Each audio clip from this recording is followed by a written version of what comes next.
Romains chapitre 8, fait partie du verset 17. Cohéritier de Christ, si toutefois nous souffrons avec lui, afin de prendre part aussi à sa gloire.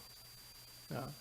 Et puis Paul dit, j'estime que les souffrances du moment présent ne sont pas dignes d'être comparées à la gloire qui va être révélée pour nous. De fait, la création attend avec un ardent désir la révélation des fils de Dieu. En effet, la création a été soumise à l'inconstance, non de son propre gré, mais à cause de celui qui l'y a soumise. Toutefois, elle a l'espérance d'être, elle aussi, libérée de l'esclavage de la corruption pour prendre part à la glorieuse liberté des enfants de Dieu. On continue, verset 22. Or, nous savons que jusqu'à maintenant, la création tout entière soupire et souffre des douleurs de l'accouchement. Et ce n'est pas elle seule qui soupire, mais nous aussi, qui avons pourtant dans l'esprit un avant-goût de cet avenir. Nous soupirons en nous-mêmes en attendant l'adoption, la libération de notre corps. En effet, c'est en espérance que nous avons été sauvés. Or, l'espérance qu'on voit n'est plus de l'espérance. Ce que l'on voit, peut-on l'espérer encore? Mais si nous espérons ce que nous ne voyons pas, nous l'attendons avec persévérance. Verset 26. De même, l'Esprit aussi nous vient en aide dans notre faiblesse.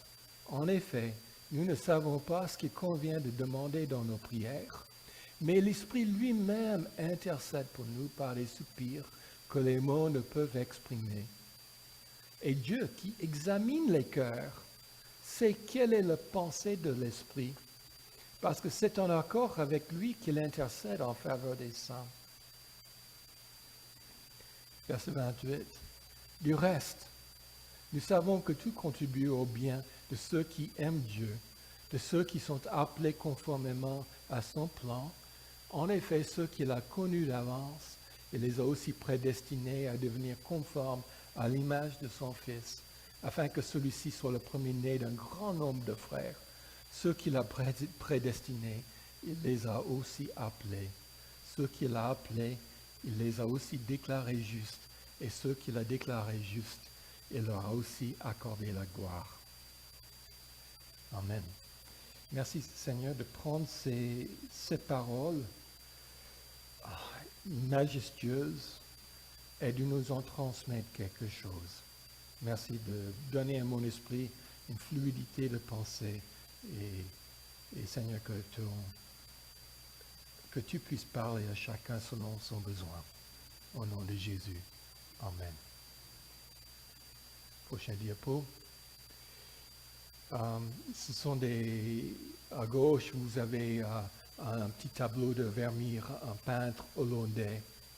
Et vous voyez à quel point il a utilisé le noir et les couleurs sombres pour donner cet effet de lumière. C'est un grand technique des peintres d'utiliser justement le fond de noirceur pour mettre en évidence la beauté et la lumière. Et on voit la même chose dans ce travail de photographe des temps présents. Et ce visage d'homme, c'est magnifique. Comment on capte la lumière dans ce visage d'un homme qui a une cinquantaine d'années. Mais et c'est Paul qui fait pareil dans le texte. Prochain diapo.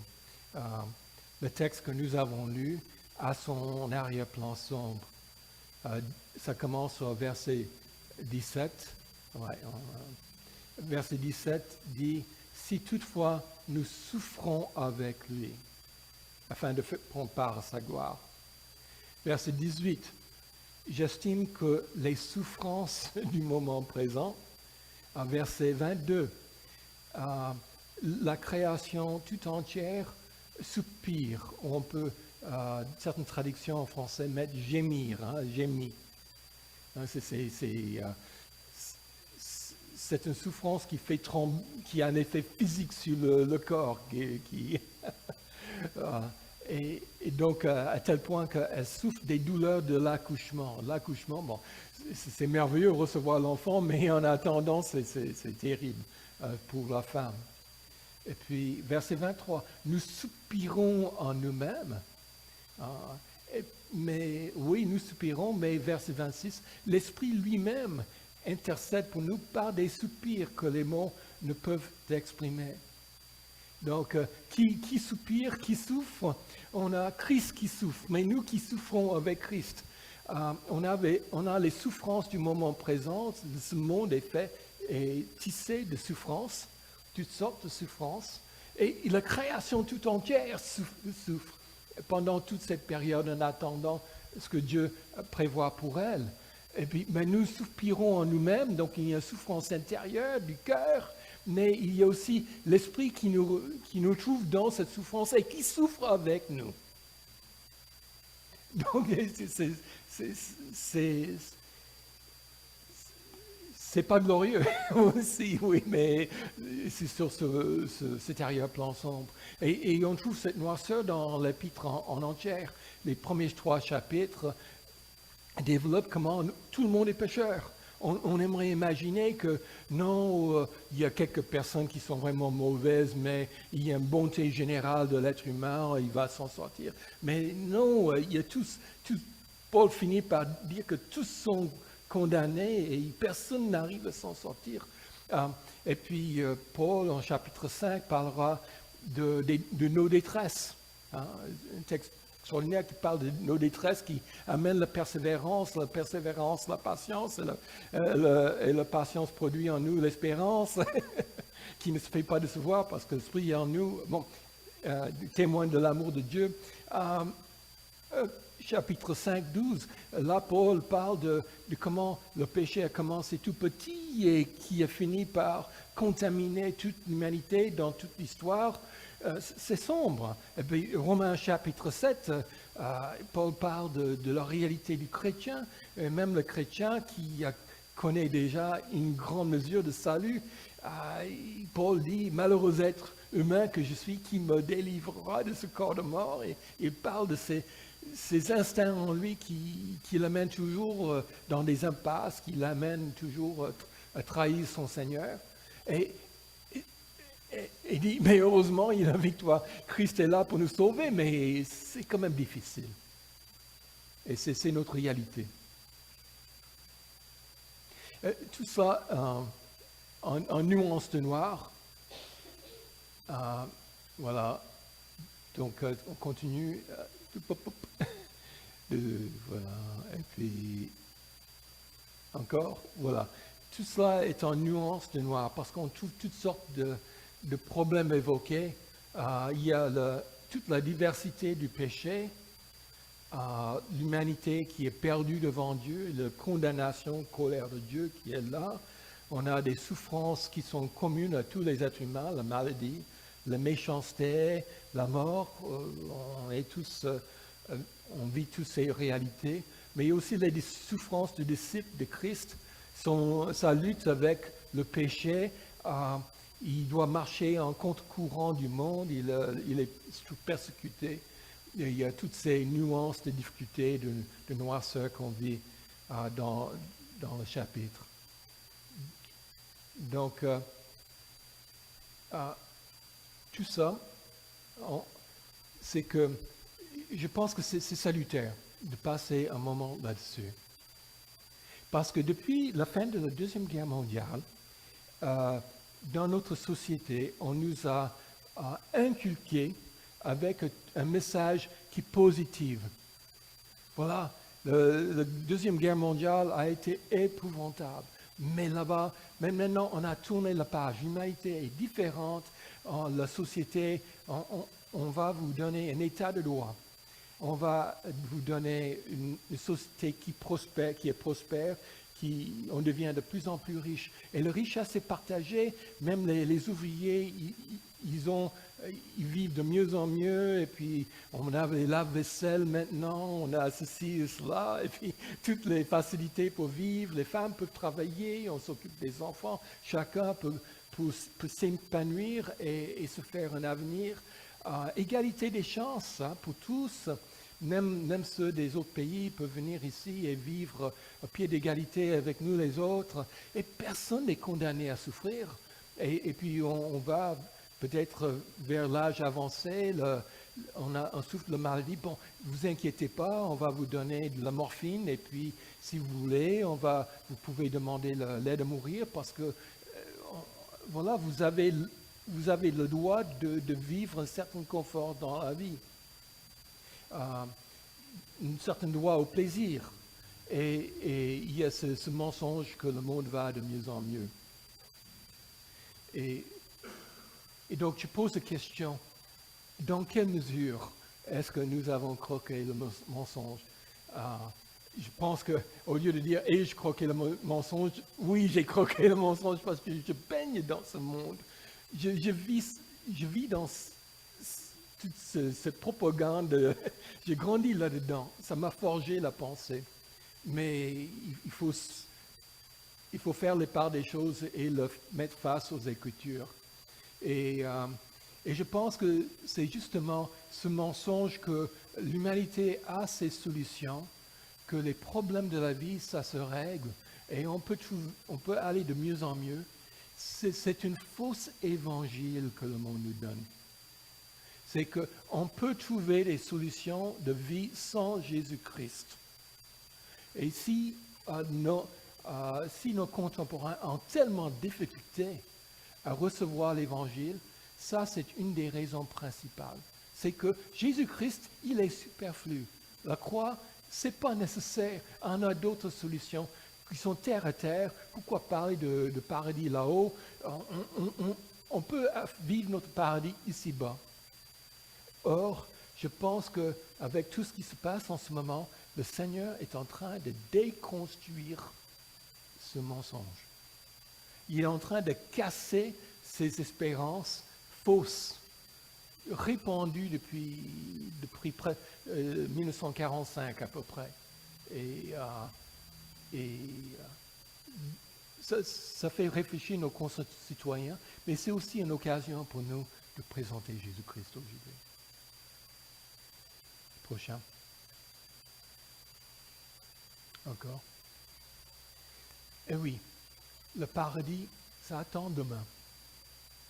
Dans certaines églises, ils disent que vous n'avez que prier, et si vous n'avez pas le paradis ici-bas, en ce moment, c'est que vous ne savez pas prier.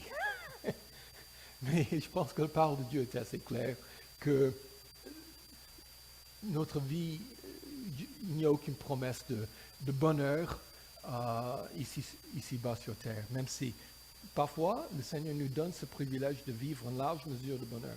On n'est pas condamné à souffrir tout le temps. Hein? On se comprend. Mais le paradis, il attend demain. Prochain. Verset 18, verset 17 à 23. Bon, déjà le verset 18 parle de la gloire qui va être révélée pour nous ou en nous.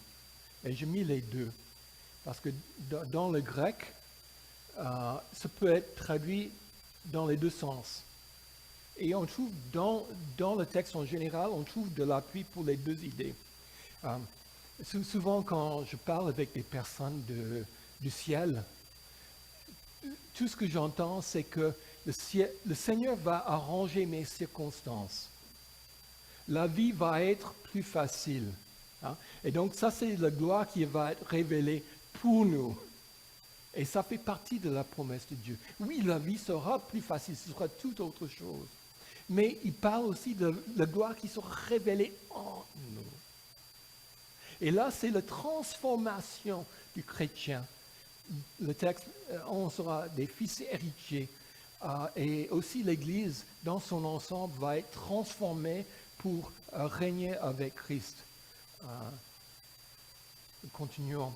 Donc, cette gloire qui sera révélée en nous, c'est en verset 17, parle du fait qu'on sera co-héritier de Christ, partageant sa gloire. Oui, vous et moi, nous sommes déjà adoptés. Il y a un sens, la parole de Dieu est claire que dans un sens, nous sommes déjà adoptés, nous faisons partie de la famille, Dieu est notre papa, c'est déjà fait. Mais nous n'avons pas encore tous les droits qui reviennent avec ce statut d'enfant. Parce que Dieu va partager sa gloire avec nous. Et ça va avec notre résurrection de corps, ça parle de nouvelles possibilités d'action, de nouvelles responsabilités, un nouvel honneur qui nous sera accordé. Et nous serons co-héritiers avec Christ, partageant sa gloire. Il y a une gloire morale qui sera révélée en nous. Alors que nous sommes encore faibles, et dans notre faiblesse, nous arrive souvent de décevoir notre Seigneur. Tout cela sera derrière nous. Le corps sera ressuscité. Mais il y aura ici cette beauté de la nouvelle famille de Dieu. Cette famille de Dieu qui existe aujourd'hui. C'est magnifique de se trouver ensemble en tant qu'enfants de Dieu. Mais ça n'empêche les chicanes. Ça ne nous empêche pas de nous faire du mal les uns aux autres. Et vraiment de pécher les uns contre les autres. Il y a des manques de pardon, il y a des divisions entre familles d'église, etc.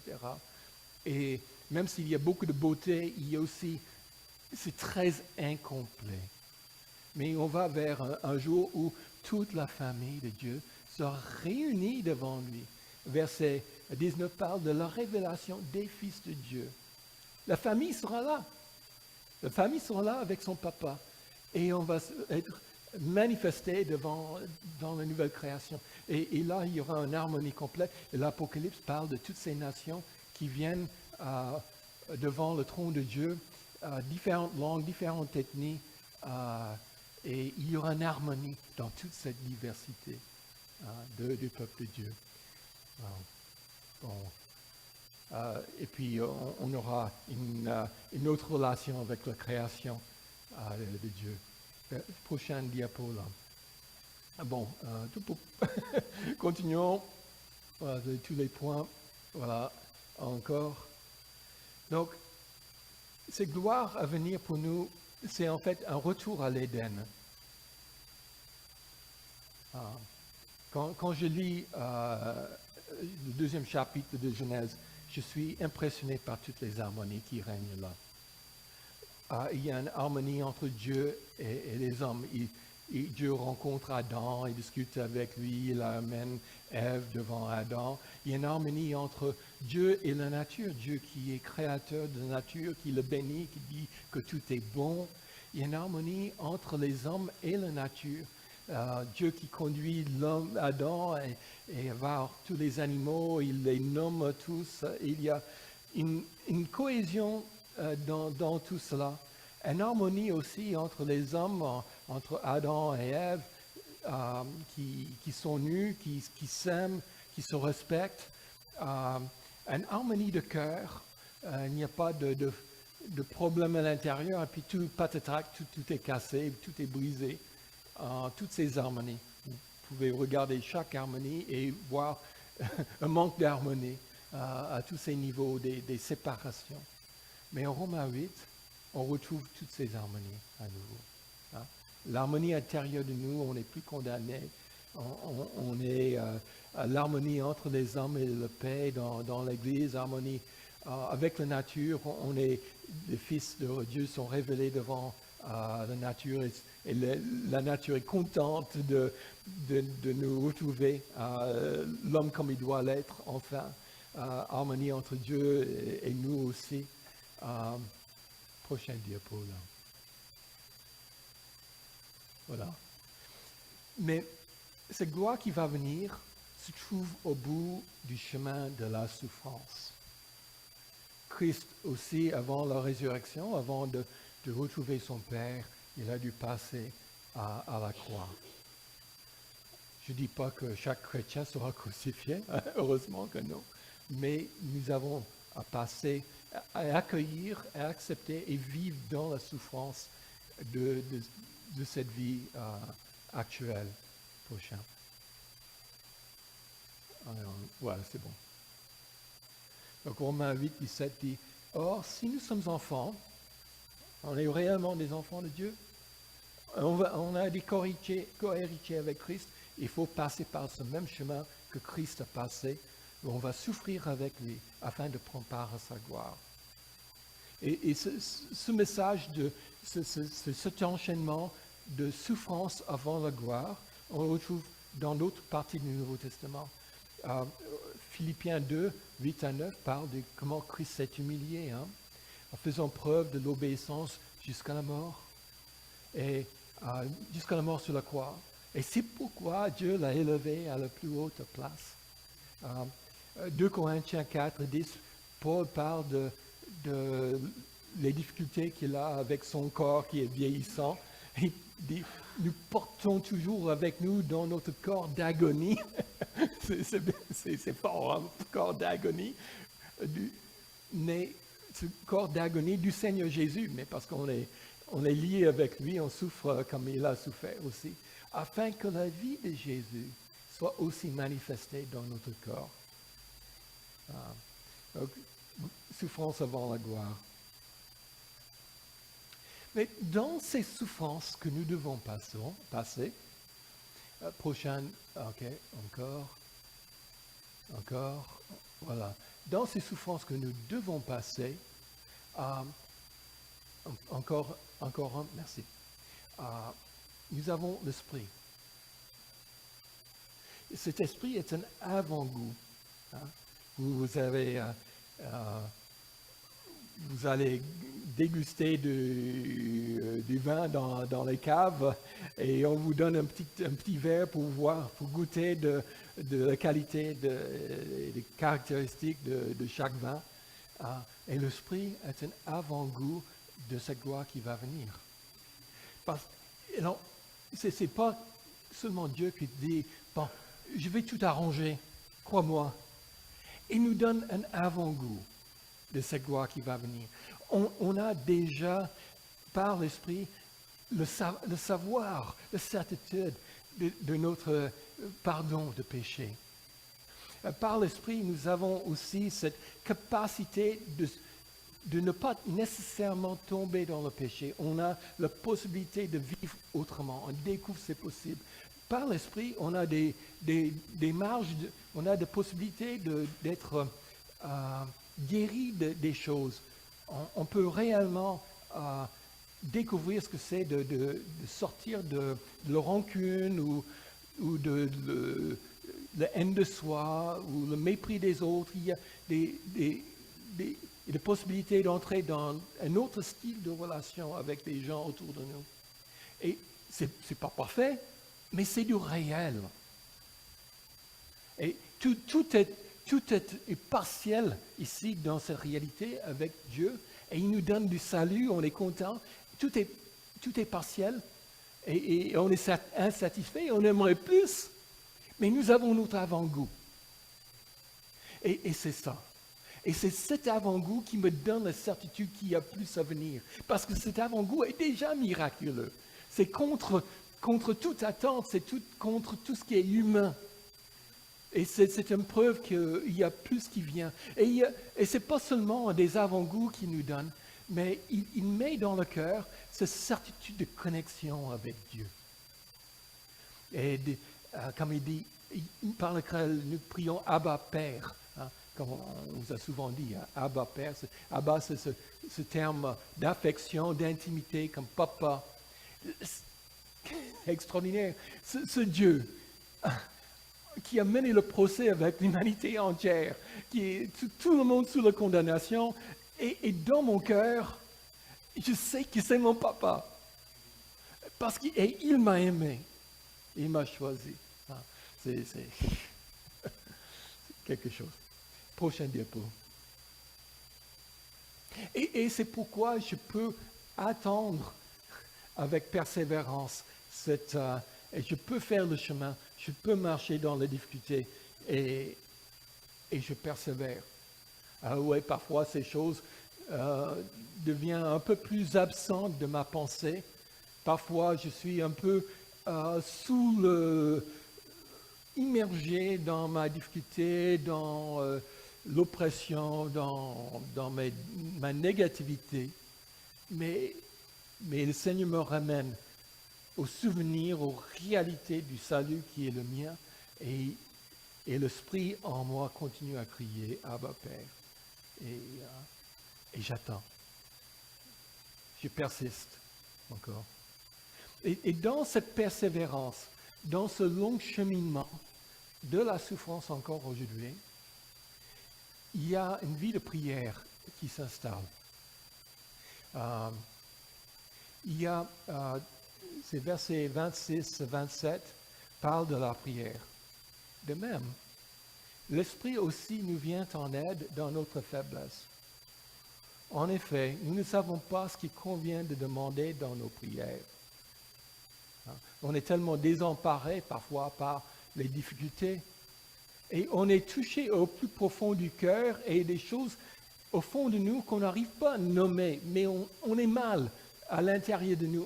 On n'arrive pas à vivre avec, mais l'Esprit qui est en nous lit parfaitement et nous comprend parfaitement. On n'est pas seul avec ça. Et ça permet la prière à verbaliser, et c'est même dans le non-verbal, c'est même dans le grognement. Les soupirs peuvent être même des prières. Mais l'Esprit lui-même intercède pour nous par des soupirs que les mots ne peuvent exprimer. Donc, pas besoin d'avoir de l'éloquence verbale lorsqu'on prie à Dieu.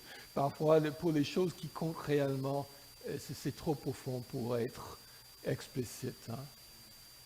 Et Dieu qui examine les cœurs sait quelle est la pensée de l'Esprit, parce que c'est en accord avec lui qu'il intercède en faveur des saints. Je descends quelques versets, j'entame un verset que Alain va prêcher tantôt. Christ est à la droite de Dieu et il intercède pour nous. Donc, qu'est-ce qu'on a là? On a, moi, dans mes prières, est-ce que c'est des prières ou est-ce que c'est des soupirs? Vous savez, quand on est dans notre négativité et tout ce qui est là, si dans cette négativité, je m'enferme dans ma solitude, là je me détruis. Mais si je peux ouvrir ces sentiments et les partager avec Christ, avec l'Esprit, c'est tout autre. Ça ne veut pas dire nécessairement que je trouve des mots pour lui parler, mais simplement accueillir la présence de Dieu là, dans l'état où je me trouve. Là, ça devient une prière. C'est la présence de Dieu, même s'il n'y a pas de mots verbalisés. Peut-être que vous allez jouer du piano ou écouter de la musique, mais là, dans votre état, vous êtes dans la présence du Seigneur. Et cet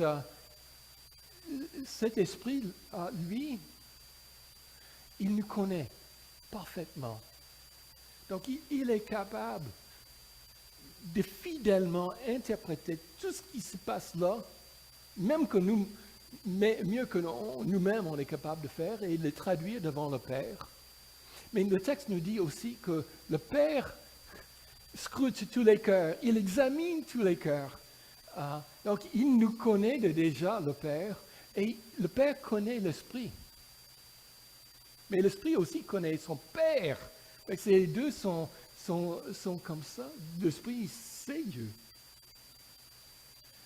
Et alors, on a, par l'Esprit, on a le Père qui vient nous influencer dans cette détresse. Et c'est une influence qui ne passe pas nécessairement par des mots, c'est parfois plus profond que ça, il nous touche directement et il peut nous toucher dans nos attitudes, il peut nous toucher avec un poussée d'espérance. Ça peut être le renouvellement de la foi et le renouvellement de ce désir de marcher selon ses désirs. Et dans cet état-là, Dieu, Dieu nous écoute parfaitement, mais aussi nous sommes rendus capables d'écouter Dieu et Dieu nous change. Et puis, on voit que l'Esprit est là, Dieu le Père est là, mais Christ est là aussi. C'est un texte où on trouve toutes les personnes de la Trinité. Ce n'est pas un texte où on enseigne explicitement la doctrine de la Trinité, non. Mais Paul, dans sa vécu de la vie chrétienne, est en contact avec les trois personnes. Intuitivement, les trois sont importants pour lui. Et les trois sont impliqués dans sa vie de prière. Voilà, avançons-nous. Ok, donc là, c'est une image de quelqu'un qui souffre du cancer, qui reçoit des traitements de chimio, mais aussi une image de maison qui brûle en Ukraine. Donc il y a toutes sortes de souffrances dans lesquelles on peut se trouver, personnelles ou pour le monde autour de nous qui soupire. Mais là-dedans, continuons. Il y a cette espérance inéluctable du reste. Nous savons que tu contribues au bien de ceux qui aiment Dieu, de ceux qui sont appelés conformément à son plan. En effet, ceux qu'il a connus d'avance, il les a aussi prédestinés à devenir conformes à l'image de son Fils, afin que celui-ci soit le premier-né d'un grand nombre de frères. Ceux qu'il a prédestinés, il les a aussi appelés. Ceux qu'il a appelés, il les a aussi déclarés justes. Ceux qu'il a déclarés justes, il leur a aussi accordé la gloire. Je pourrais faire un message entier sur ce texte, comme sur d'autres dans ce chapitre d'ailleurs. J'aimerais simplement vous dire que là, on se trouve, par sa grâce de Dieu, dans ce chemin inéluctable qui nous mène vers sa gloire. Et tout y conduit. Et les souffrances du monde présent ne sont pas un obstacle. Ça fait partie du projet. Et ce n'est pas que Dieu veut notre souffrance. Dieu n'a pas créé tout ce déchirement, ce manque d'harmonie qu'on vit dans le monde entier. Continuez au prochain diapo, s'il te plaît. Continuons. C'est que Dieu a mis en place des moyens par son amour pour nous, par Jésus-Christ mort à notre place, et par la puissance active du Saint-Esprit en nous. Il y a une telle débauche d'activité de Dieu, d'amour de Dieu pour nous, qu'il ne peut pas s'empêcher de submerger tout le mal qu'on subit et d'en faire du bien pour nous transformer. Je ne sais pas si vous avez déjà parlé de cet art japonais dans un message précédent, mais il y a cet art de kintsugi, un art japonais où on prend une vase qui est magnifique, en céramique. Cette vase, il est brisé, et puis on le remet ensemble avec de l'or, et on recolle le truc. Et c'est tellement poignant, parce que Dieu c'est justement dans ces lignes où la souffrance nous a traversés. Et si on vit cette souffrance avec le Seigneur, alors le Seigneur met sa gloire dans cette souffrance. Là, on a péché, on avait des difficultés, mais nous avons amené notre péché au pied de la croix. Nous avons connu cette gloire du Seigneur qui nous transforme profondément, qui nous aide à sortir de notre péché pour fonctionner autrement. Il y a la gloire qui s'installe là où le péché était. Et nous entrons dans un fonctionnement qui n'est pas humain, ce n'est pas mon désir de vivre mieux, mais c'est Dieu qui me transforme. Et donc ça, c'est vraiment du magnifique. Et là où on avait un vase qui était magnifique dès l'origine, avec toute cette réparation divine, ça devient quelque chose de glorieux.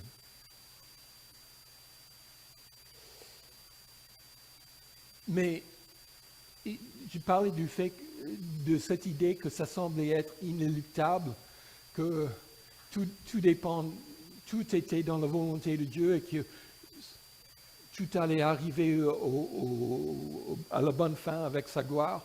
Mais il y a aussi cette autre pensée que je ramène du début du texte, et on va terminer là, de Romains 8, 17.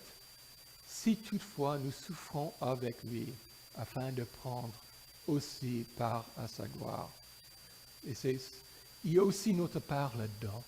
Oui, Dieu qui est souverain, qui connaît toutes choses d'avance, aligne les choses et utilise toutes choses pour notre bien, mais il y a aussi nous qui acceptons de faire ce chemin, de porter notre croix, d'y aller avec le Seigneur. Alors, souffrons avec lui, ce n'est pas nécessairement question d'accepter la persécution. Il dit pas souffrir pour le Seigneur, mais souffrir avec le Seigneur. Ici, je crois qu'il est plutôt la question de ne pas vivre sa souffrance dans sa solitude, enfermé dans l'amertume, mais d'amener sa souffrance devant le Seigneur, devant le Saint-Esprit, et d'aller avec courage dans cette vie de souffrance et continuer avec lui. Voilà. Et j'espère que vous voyez la nuance là. Vive la souffrance avec lui. Bon, voilà.